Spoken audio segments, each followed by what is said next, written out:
La guitarra es un instrumento porque depende de cómo tengan las uñas de larga, depende de tantas cosas que de larga, pero te hablo de décimas de milímetro. Tú dices, ¿qué pasa? ¿Por qué me está fallando? Y es que la uña no está bien limada. Es un instrumento bien cabrón, bien cabrón.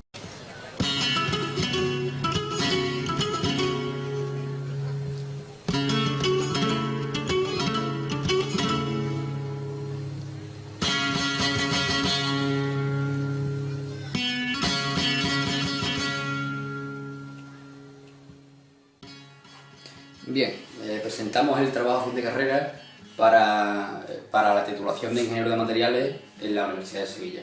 El título del trabajo es Características mecánicas de las uñas acrílicas en el toque de la guitarra flamenca. ¿Por qué en el toque de la guitarra flamenca? Pues como vemos en la fotografía, a la izquierda, tenemos al amigo Paco de Lucía mirándose las uñas, porque las uñas para el guitarrista flamenco es bastante importante. La uña imprime un sonido muy claro, con mucha brillantez a la guitarra, y además protege la propia uña del desgaste del toque continuo por el roce por las cuerdas. Podemos ver aquí abajo cómo es una cuerda de guitarra. La cuerda de guitarra se compone de un entorchado metálico, de un entorchado normalmente de latón o de acero, y que rodea a un alma de nylon.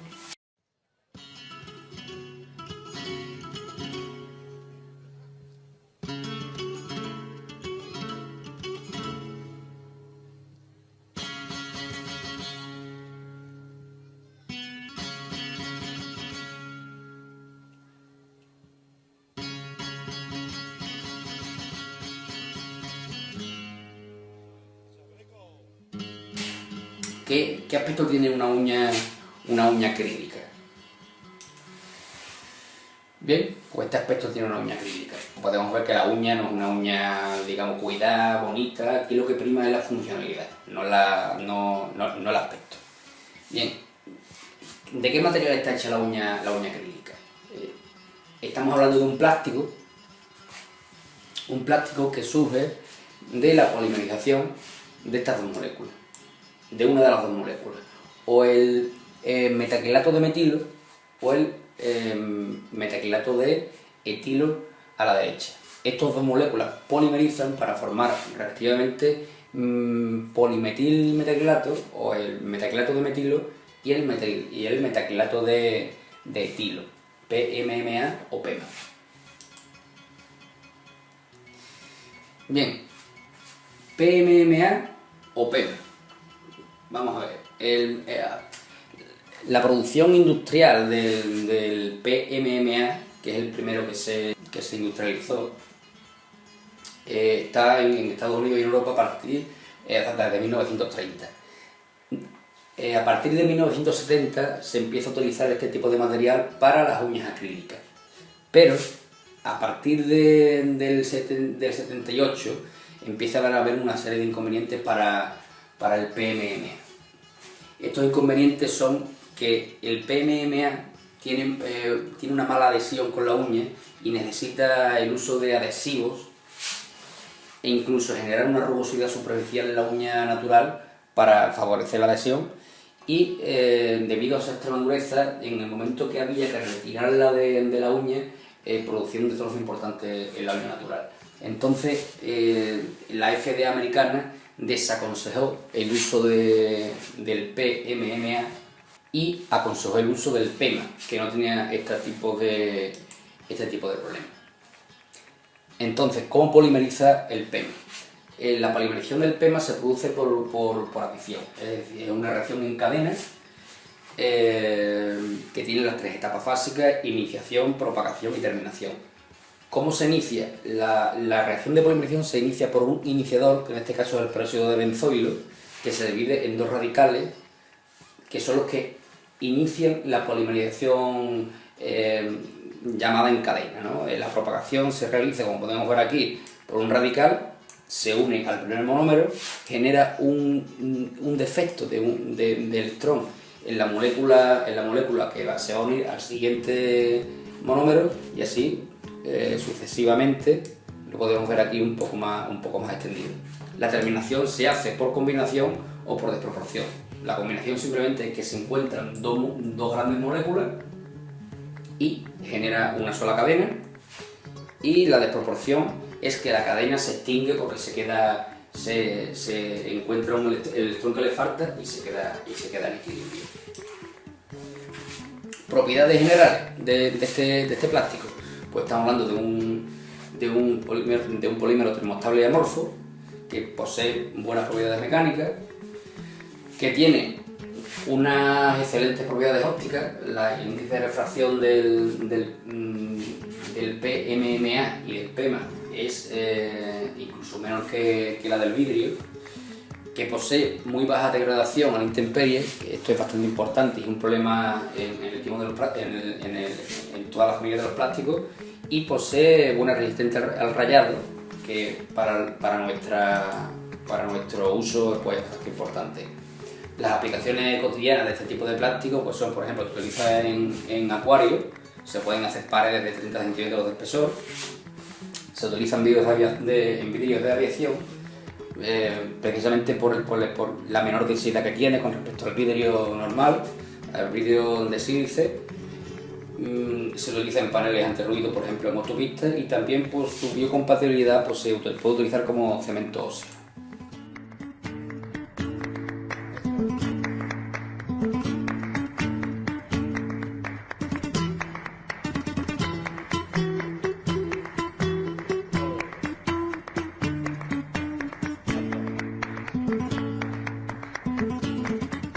Bien, materiales de partida. ¿De qué material hemos partido para generar el PEMA?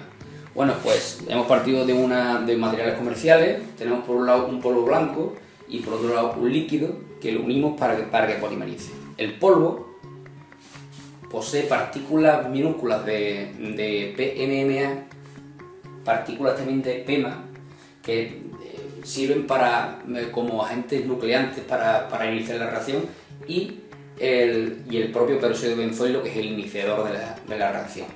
En el líquido tenemos el monómero, que va a generar la cadena, el etil metacrilato, la dimetiltoluamina, que es un componente destinado a frenar la degradación del plástico en contacto con las moléculas de oxígeno, y un pigmento violeta, que no deja de ser pues solamente un pigmento para dar un aspecto concreto.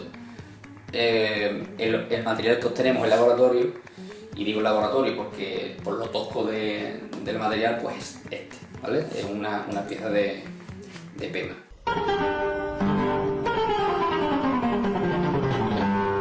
¿Cómo hemos preparado la probeta?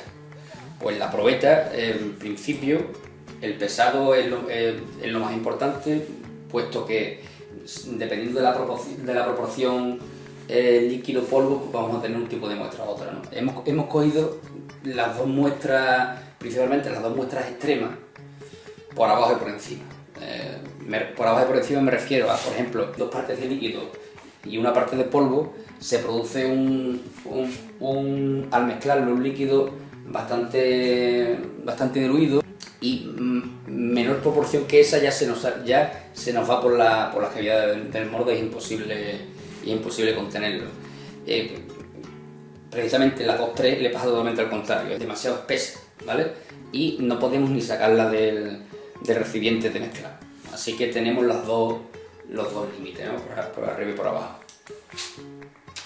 Hemos vertido el líquido en el molde, con cuidado que rebose, ¿vale? Debe rebosar para que cuando se lime siempre quede a la altura de la parte superior del molde, y también preveyendo la retracción que produce la polimerización del plástico. Lo hemos lijado y se desmolda, ¿vale? Con el desmolde obtenemos la pieza que hemos visto antes. Bien, tenemos el material con sus defectos y sus virtudes, pero no sabemos realmente cómo funciona, qué características tiene. Para esto hemos efectuado una serie de ensayos. Hemos visto un ensayo reológico para ver la cinética de la reacción de polimerización. Le hemos efectuado un ensayo termomecánico dinámico para evaluar la variación de las propiedades viscoelásticas con respecto al tiempo, Le hemos efectuado una serie de tracción para ver las características mecánicas que tiene la probeta, un ensayo de dureza para ver la penetrabilidad superficial que tiene cada probeta, cada dosificación, y un ensayo de desgaste para ver la abrasión que sufre la probeta, el PEMA, con el roce con la cuerda, prácticamente, ¿no?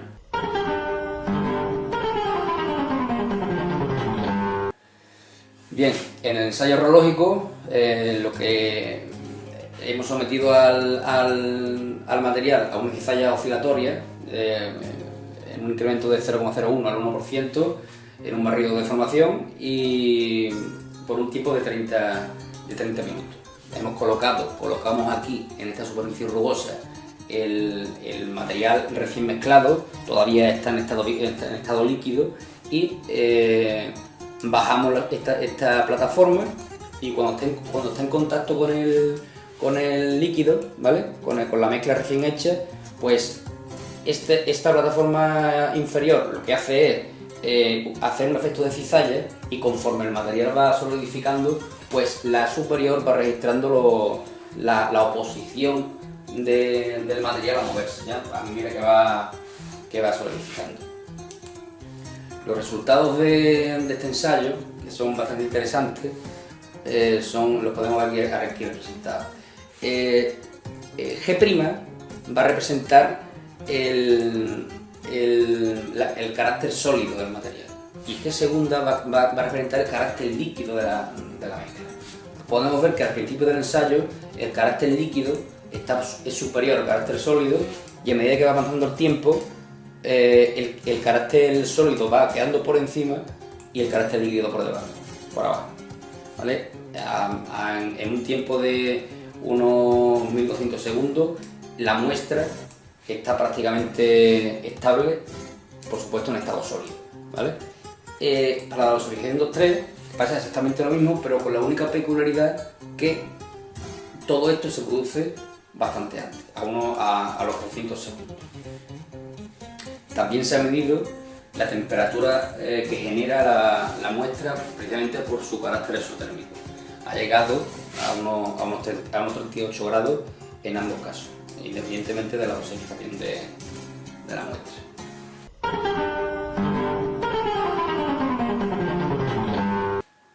En el ensayo termomecánico dinámico, pues, queremos ver la respuesta del material sometido a una flexión dinámica, una especie de fatiga, ¿vale? Esta flexión lo que permite ver la propiedad viscoelástica de la probeta en su intervalo viscoelástico lineal, es decir, no una deformación no mayor al 0,5%. Pues lo que hemos obtenido es la siguiente representación. En la dosificación 2.1 vemos que E', que es el módulo elástico, permanece constante prácticamente desde el principio del ensayo hasta un tiempo que hemos estipulado en 8 horas, y después hemos dejado reposar las probetas 12 horas. Hemos vuelto a ensayarla y hemos visto que el módulo elástico se ha incrementado, es decir, el material es más rígido a las 12 horas, tiene un pequeño incremento, y lo mismo le pasa a la dosificación 2. Pero este salto parece más pequeño, es decir, que en la dosificación 2.3 le queda menos por rigidizar, ¿no? Por así decirlo coloquialmente, ¿no? que la dosificación 2.1. En el ensayo de tracción hemos sometido a la probeta a un esfuerzo axial con una velocidad de formación de 100 milímetros por minuto y con una carga de 1000 kilos. Los resultados son el siguiente. Hemos visto que la probeta con dosificación 2.3 es más rígida, ¿vale? Es más rígida que la dosificación 2.1, que parece que parte súbitamente, tiene un comportamiento de fractura frágil, mientras que la dosificación 2.1 tiene un comportamiento plástico al final antes de partir, ¿vale? Nada más. El ensayo de dureza Short Pues nada, hemos sometido a la pieza a un ensayo de dureza por indentación. Short, el ensayo Short, pues tiene bastantes tipologías. El tipo A, por ejemplo, es para gomas blandas. Nosotros hemos cogido el tipo D, que es para gomas duras o plásticos tipo termoestable. Hemos identado la superficie de las probetas, cada cara de los dos tipos de probetas, y bueno, realmente hemos visto que no existen diferencias significativas entre las dosificaciones ni entre las caras. Lo único que hemos podido comprobar es que efectivamente, según bibliografía, estamos en torno a 80 puntos, ¿vale? Que lo único que quiere decir es que estamos ensayando un plástico duro, ¿no? Pero básicamente no tenemos ninguna otra conclusión. El ensayo de desgaste, este ensayo podría ser el más importante, puesto que realmente es el que más puede reproducir la puesta en servicio de la uña. Y bien, este ensayo básicamente nos lo hemos inventado en el laboratorio. Hemos cogido, esto es una varilla, ¿vale? Una varilla con digamos un agitador, ¿vale? Le hemos puesto un brazo transversal y a este brazo le hemos unido nuestra pieza de metacrilato que va a golpear constantemente en un movimiento circular con la cuerda que está puesta, que veis aquí, ¿vale? A la izquierda. Bien, pues hemos sometido a las dos dosificaciones a 160.000 ciclos durante un tiempo de 47,5 horas, a los dos tipos de dosificación, a una velocidad de 60 revoluciones por minuto. Bien, ¿cómo hemos medido el desgaste? Pues esto también nos lo hemos tenido que agenciar para el método. Entonces lo que hemos cogido es un rugosímetro para medir la superficie de contacto de la probeta con la cuerda. Entonces, lo que hemos hecho es medir la probeta, la topografía de la superficie de la probeta antes y después del desgaste. Aquí podemos ver que hemos cogido, en vez de un perfil, como la probeta mide unos 3 milímetros de ancho, hemos cogido dos perfiles. Hemos medido dos perfiles para tener más datos. Bien, aquí vemos representado realmente cómo hemos medido este desgaste. Hemos trazado una línea virtual horizontal, ¿vale? Y una serie de puntos cada 2 milímetros de esta esfera, de esta circunferencia que vemos aquí a la izquierda, ¿vale? Es decir, que hemos marcado en el perfil cada 2 milímetros un punto. Ese punto, la distancia de ese punto a la línea horizontal sería con desgaste y sin desgaste, precisamente el desgaste que ha habido en la probeta antes y después de efectuar las repeticiones. En esta foto podemos ver más cerca, pues como hemos trazado la línea horizontal, ¿vale? Hemos trazado una circunferencia virtual tangente a dos muescas que le hemos practicado a la probeta en la parte donde no había abrasión, y los centros de cada circunferencia pues generan esta línea horizontal que es virtual, ¿no? Que no existe.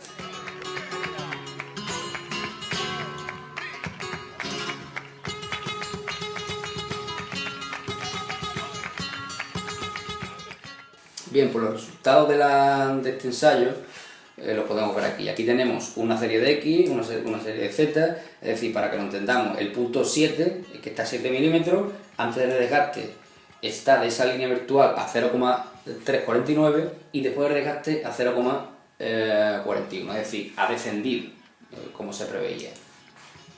En la representación lo podemos ver mejor. Por ejemplo, en la representación de la línea azul representa la topografía del perfil antes del desgaste, y la roja o la marrón sería después del desgaste. Si nos fijamos, por ejemplo, en el punto de 6 milímetros que hemos visto antes, pues con el de 7 milímetros vemos que está el antes y después más alto o más bajo, respectivamente. Se puede apreciar a simple vista que la dosificación de la izquierda, que es la dosificación 2.1, ha tenido más desgaste que la dosificación 2,3. Parece que es más resistente a la abrasión. Pero ¿cómo medimos esto cuantitativamente? Pues simplemente lo que hemos hecho es sumar todos los desgastes parciales y nos ha resultado que en las probetas 2.1 tenemos un desgaste total de 1,979 y en la 2.3 tenemos 1,43, es decir, se ha desgastado menos la de proporción 2.3.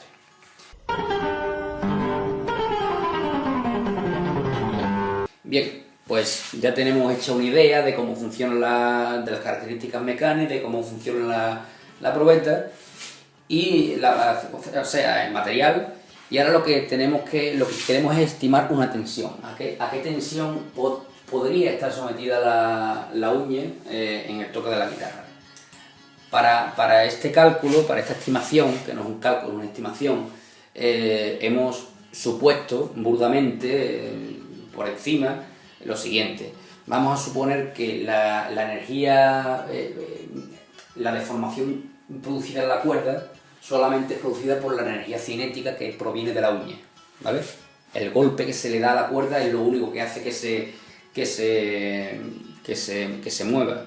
Si tenemos en cuenta que la energía cinética es igual a la energía elástica de la cuerda, pues podemos hacer una igualdad, ¿vale? Tenemos la masa del sistema, tenemos la velocidad, esos 60 revoluciones por minuto, que son unos 0,96, creo que eran metros por segundo, velocidad lineal, y tenemos esta X, la X de la energía elástica, sería el desplazamiento horizontal de la cuerda, que hemos estimado a simple vista. Por eso digo que los cálculos son un poco aleatorios, un poco burdos, en 0,5, en medio centímetro, ¿vale? Con esta incógnita podemos calcular la constante elástica, puesto que la podemos despejar, y la fuerza que nos resulta, que es de 34,8 newton. Básicamente es para ver un orden de magnitud, ¿vale? Que no son 1000 newton, ¿vale? Que son, pues eso, unos 34 newton, 40, 50, una cosa así, ¿no? Bien, tenemos una fuerza, tenemos una carga, nos falta una superficie para evaluar una tensión. Para la superficie, lo único que hemos hecho es simplemente tocar la guitarra. Me he pintado con un rotulador el borde de la uña y me pongo a tocar un rato, y al mismo tiempo siempre. El desgaste se ve aquí en la parte que no tiene tinte de rotulador, y se ha medido esa superficie en todas las pruebas que se han hecho, pues, tiene una media de unos 3,85 milímetros cuadrados básicamente. Teniendo la forma y teniendo la superficie, podemos estimar que en esa zona hay una tensión de unos 9,10 megapascales, ¿vale? De forma general, más o menos. Bien, en esta gráfica podemos ver una serie de... Bueno, esta es la resistencia de distintos tipos de plástico, una curva de resistencia a fatiga, ¿vale? Debida a fatiga.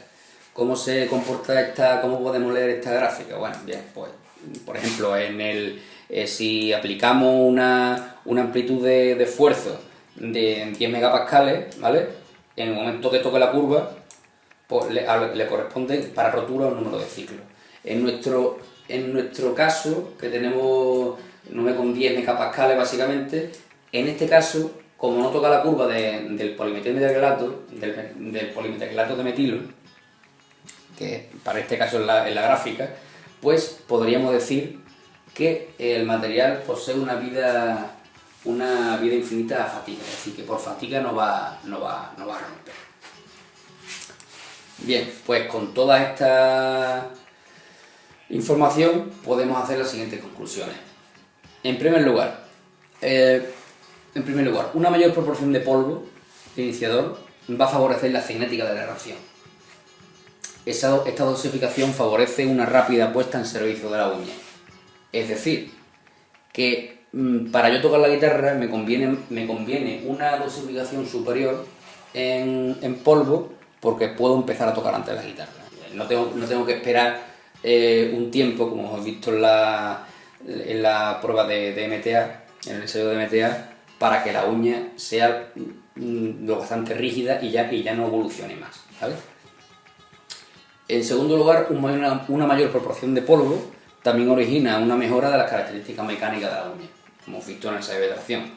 Una mayor proporción de polvo, ¿vale?, también mejora la resistencia a la abrasión, como hemos comprobado en el ensayo de abrasión, y independientemente a la dosificación que utilicemos, pues se ha estimado que el material va a poseer prácticamente una vida infinita a la fatiga, es decir, que no vamos a tener ningún problema, mejor con la dosificación de estrés, con que el material parta por fatiga, ¿vale? Y bueno, estas son las 4 conclusiones que hemos sacado del trabajo. Muchas gracias a todos y hasta otra.